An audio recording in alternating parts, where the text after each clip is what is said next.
Their Fated Travels. Chapter 22.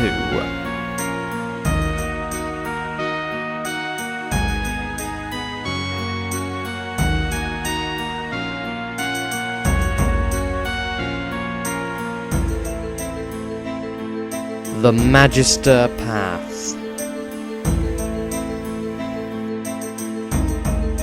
The streets of Altdorf shined with a glaze from water on the ground. Showers had poured down earlier that morning. The sun was now glowing with enthusiasm, thought Maestro, or mocking him at the very least, as he and Tobias squinted their eyes, making their way towards the Celestial College once more. Tordrad had been left at the front gate, but even though he was standing practically next to the college, its magical influences managed to make it hide away from the Kislevite's mind once more. Tordrad could only guess where he had last seen the building, and stared in that general direction, waiting for Maestro to reappear. He soon got bored with that and wandered off to find a tavern. As the two robed fellows made their way around the garden paths, Tobias's face was full of serious discipline, guided by concern. Maestro, this is your final test. A chance to prove yourself to the sirs. I can only do so much for you.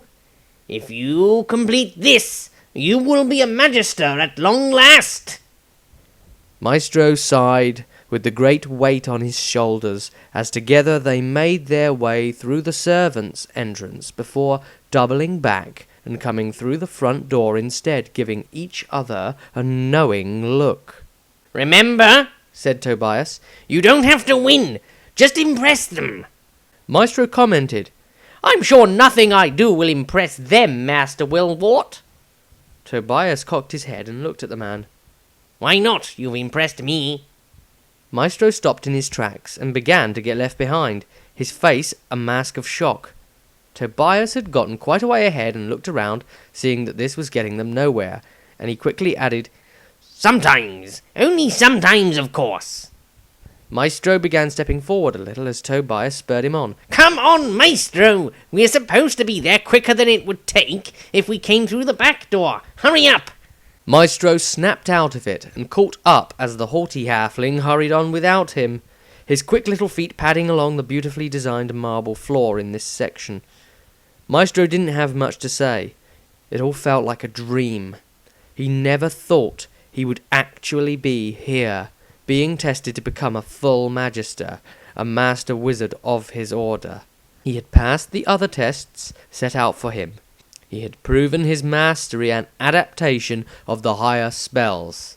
He had proven his nerve for battle and his growing confidence in his own abilities. He had studied and passed the tests to prove his knowledge of the world. He could speak at least 6 languages fluently and had some minor knowledge of others. He had even started a museum within the college, collecting some of the items he had acquired from adventures so far. Every single master except Magnamus had betted against him, yet here he was, about to face the final test. It was a dreadful shame that Magnamus himself couldn't be present. His bright wizard leanings might have thrown off Maestro's focus of the heaven's law energies, the winds of Azir, which was a hazy mist-like substance that floated about in the upper atmosphere, which he would view through his witch sight and telescope. The shocking thought hit Maestro that if he did become a master, he too could take on an apprentice. He still felt like an apprentice himself, yet others were impressed with him now. Perhaps he had always been so disconnected with the idea of advancement that he had created an unbalanced overestimation of what even a journeyman's power level should be, let alone a master. There was no time to debate these things with Tobias. The halfling would no doubt shout at him, telling him the same. He would tell him to concentrate on the task at hand, to make sure he doesn't end up at Moor's gates by not focusing his protective wards correctly. He decided to save time and not say anything. Soon they had arrived at the Magister's halls. Their contact, one Master Tharic, waited for them, facing a hallway that he expected them to emerge from. Maestro and Tobias had emerged from a different side, however, and were now approaching the man from behind. Tharic had never liked Maestro. He disliked his lazy attitude, and today was an uncomfortable circumstance for them both to find themselves in. "Hello, sir," started Maestro from behind the other wizard. Tharic looked around in surprise, horror on his face at being wrong. He questioned them. But I divined your entry through the service quarters. You came that way to throw me off, like the old lessons. You could only have come from that passage over there." He pointed with a slightly shaking finger at the corridor he had been facing. Tobias grinned at last. This was made worse by the fact that Master Tharic had been Maestro's teacher in several subjects, including lessons of cognitive future sight, of which he was a specialist. Maestro replied, "Ah, yes, but I divined that you would divine this, and hence I came through the front door instead." "You divined me?" spluttered Tharic, as the realization washed over him like a cold torrent of water. He shivered before taking a deep breath of acceptance, and continued as professionally as he could. I am to escort you to the final assessment chamber, and answer any questions you might have," as he pointed at a wall a short way down the corridor. Maestro and Tobias could plainly see that it was only a normal wall. Maestro looked questioningly at the Master Wizard, but as soon as he had looked at the wall again, it had changed. Stairs now led down through a rounded opening. Maestro gasped and Tobias laughed heartily. This was truly the reason he remained in the job, for he got to see such wonders every day. He would sometimes explain that his title was Magical Misconductor, as opposed to Maestro's Conductor of Magical Winds. As they walked down the stairs that led to two large doors, Maestro started, "There is not supposed to be a doorway here. I've been past here lots of times, and I never have seen one." Tharic smirked. "So much to still learn. This is precisely why you never saw it, because it's not supposed to be there." As Maestro pushed the double doors open, Tharic started, "Before you enter this room, be sure that you are ready. This will be the final test. You do not have to win. How could you possibly win anyway? Inside will be a wizard to duel you, to test you, and make no mistakes, he will be better than you are. You need only perform well to impress him. Then you will pass." Maestro looked at Tobias, who gave him a reassuring nod. Tobias was putting it on to keep the wizard at ease. Maestro couldn't tell. He was more concerned about which magister he would be fighting inside. At least it wasn't Tharic, he thought. Tharic was a stern combatant.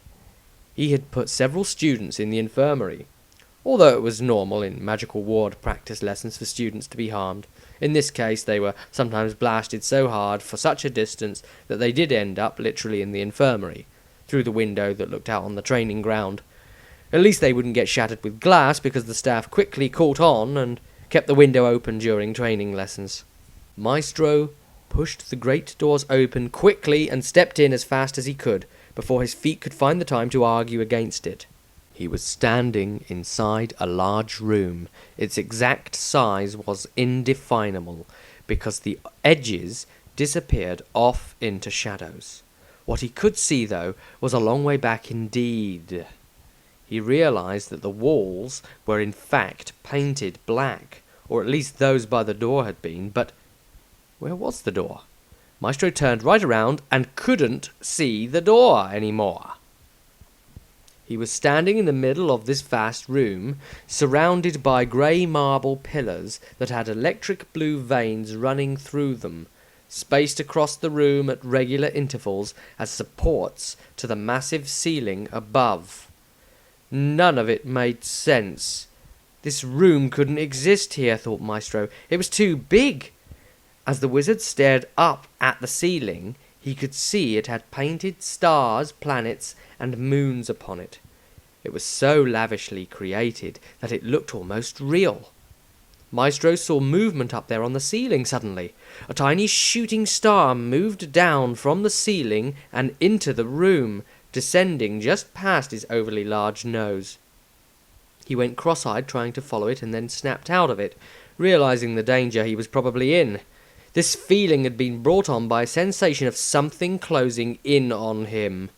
He couldn't shake the feeling that he was being watched.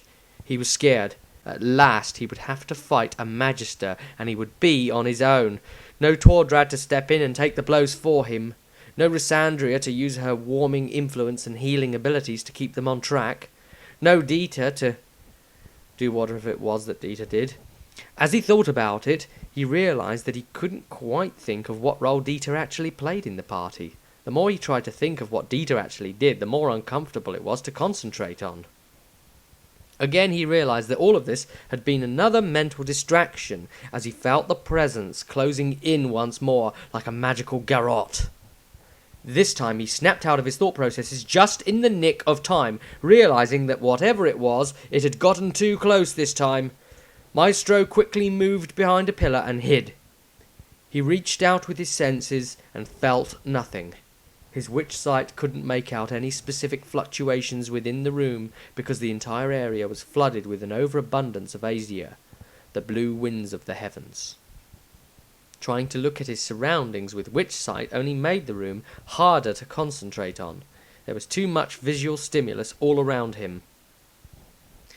A voice behind him made him jump. A voice behind him made him jump. "You can't hide from fate, Maestro."